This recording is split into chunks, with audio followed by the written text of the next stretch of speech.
বুধবার সাংবাদিক এমদাদুল হক মিলন হত্যাকাণ্ড এবং দেশের শীর্ষ দুই দৈনিক প্রথম আলো ও ডেইলি স্টার পত্রিকা অফিসে হামলা, ভাঙচুর ও অগ্নিসংযোগের প্রতিবাদে নারায়ণগঞ্জের সোনারগাঁয়ে মানববন্ধন করেছেন স্থানীয় গণমাধ্যম কর্মীরা।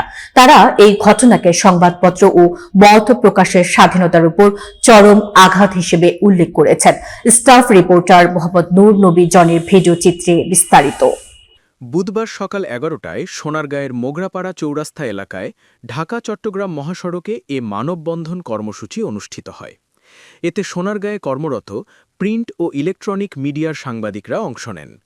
মানববন্ধনে বক্তারা বলেন, স্বাধীনতার পর দেশে কোনো গণমাধ্যমের অফিসে এ ধরনের ন্যাক্কারজনক হামলা ও অগ্নিসংযোগের ঘটনা নজিরবিহীন। এটি কেবল দুটি পত্রিকার উপর হামলা নয়, বরং দেশের গণতন্ত্র ও স্বাধীন মত প্রকাশের উপর সরাসরি আঘাত। খুলনার ডুমুরিয়া উপজেলার সাংবাদিক মিলনকে গুলি করে হত্যার ঘটনায় গভীর ক্ষোভ প্রকাশ করে তারা বলেন, অবিলম্বে এই হত্যাকাণ্ডের সঙ্গে জড়িতদের গ্রেপ্তার করে দৃষ্টান্তমূলক শাস্তি নিশ্চিত করতে হবে।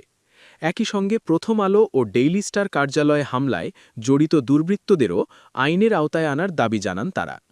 বক্তারা আরও বলেন, পত্রিকার অফিসে হামলা মানে পুরো বাংলাদেশের উপর হামলা।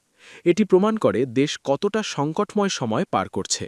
শুধু সরাসরি হামলাকারী নয়, এর পেছনে যারা ইন্ধন জুগিয়েছে তাদেরও চিহ্নিত করে কঠোর শাস্তির ব্যবস্থা নিতে হবে।